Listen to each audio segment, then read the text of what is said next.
Now, those people in support of CSR have put forward certain justifications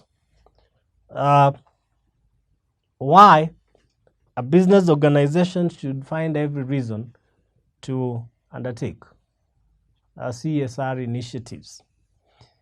And the most important of these arguments is that once a business is formed, there is a social contract created. And that contract imposes an obligation on the business to serve the interests of the society. So one is that there is a social contract. There is a social contract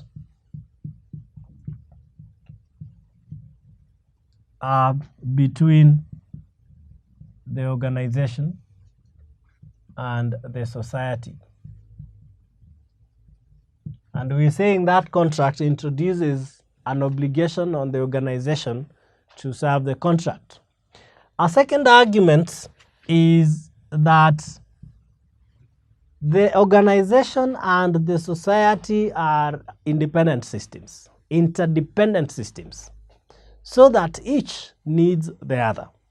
One cannot do well without the other.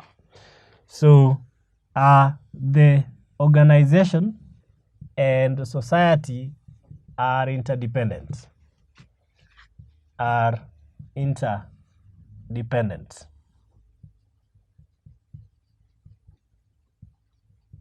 What this means is that for a business to thrive, it needs to be accepted and considered legitimate by the society. And therefore, if that is the case, then the society will be willing to offer or provide labor, will be willing to provide raw materials, because it is the society that is the custodian of these raw materials. And again, it is the society that will provide customer patronage. The farm sells to the society. For that reason, then the business needs to do good just to reciprocate that acceptance. Three is that organizations have resources, enough resources, and it is good, it is wise if organizations make use of those resources to serve the interest of the society. So organizations have enough resources.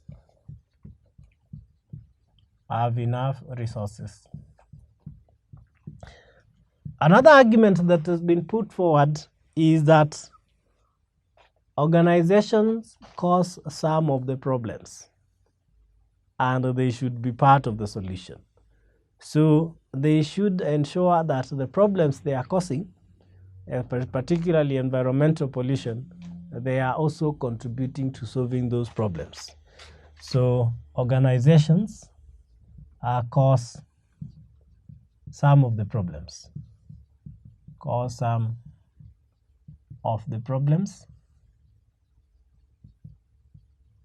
and should participate and should play a role in solving them.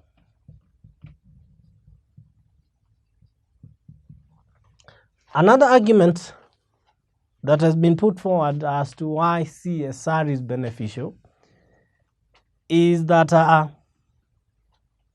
by engaging in CSR, the company lessens the level of supervision, the level of intervention by regulatory agencies and state bodies, so that the state is likely going to relax its supervisory role and the policies related to such farms. So involvement in CSR reduces government interference in farms operations. reduces government interference in farms' operations. Again, it is argued that just like individuals, our corporations are also citizens, and they should also play a role in contributing to the society. And last but not least, when a company engages in CSR, finally benefits will accrue to that company or organization owing to the good reputation and as well as the increased market share. So obviously here we're saying that in the long run, a business financial prospect is going to improve because as the reputation of the business improves, similarly, the loyalty of the customers is also enhanced, and there is a potential growth in market share, which ultimately leads to better profits.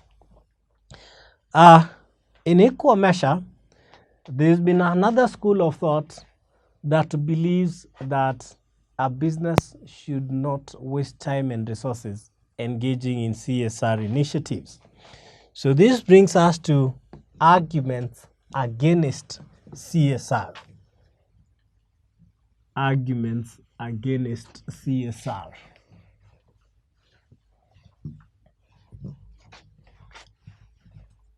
Against.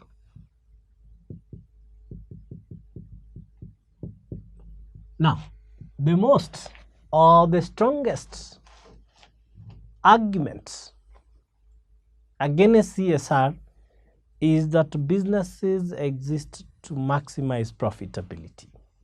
CSR consumes resources, involves a cost, which cost reduces the firm's profitability, and therefore engaging in CSR is deemed to be compromising the very objective for which an organization exists. So one, CSR compromises the main reason for business existence.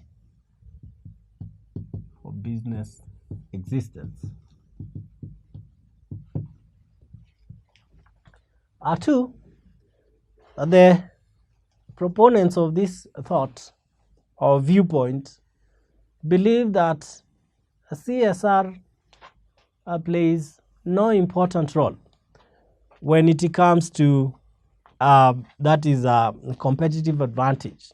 They argue that CSR really produces competitive advantage since it is irrelevant to business financial performance, customers, and capital markets. So has no meaningful competitive advantage.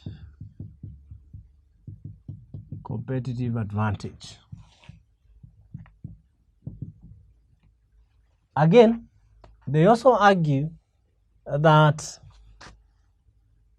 CSR is like double taxation because companies will first pay taxes on the profits, and beyond those taxes, they are again expected to spend more on the same activities for which the taxes were meant for. So it's viewed as double taxation.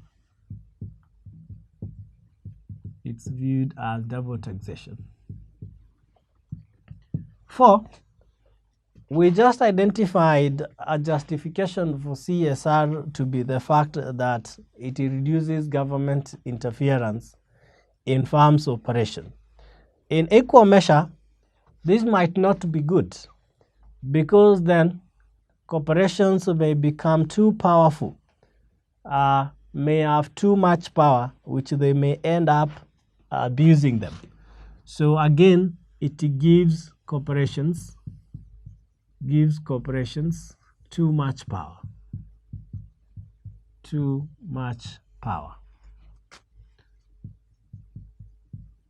too much power. This might not be good. They may end up now violating laws because of the reduced level of scrutiny and supervision from the state. Again, another argument against CSR is that it may end up not benefiting the society because the costs incurred by firms on CSR may be passed on indirectly to the consumer through increased pricing. So this works to the disadvantage of the same society.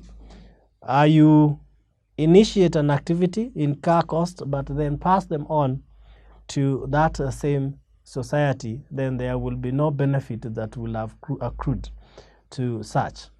Another big argument against CSR is that there might be accountability issues with the proceeds of CSR, or that is CSR activities may lack proper accountability. An organization allocates an amount of resources for CSR activities, but then the utilization of that resources are not utilization of that resources is not going to be transparent, and we may never come to learn of how well those resources were employed for the purposes of social responsibility. Now, these are the differing viewpoints as to the group that supports the involvement of businesses in CSR and those that objects the need for entities to undertake CSR.